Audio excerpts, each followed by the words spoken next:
segera dimulai.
Hadirin semua, marilah kita menjaga kota tercinta ini agar menjadi kota yang bersih, damai, dan sejahtera.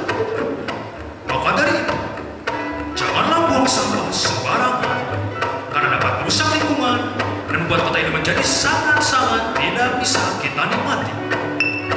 Dan untuk para joglowers, ingat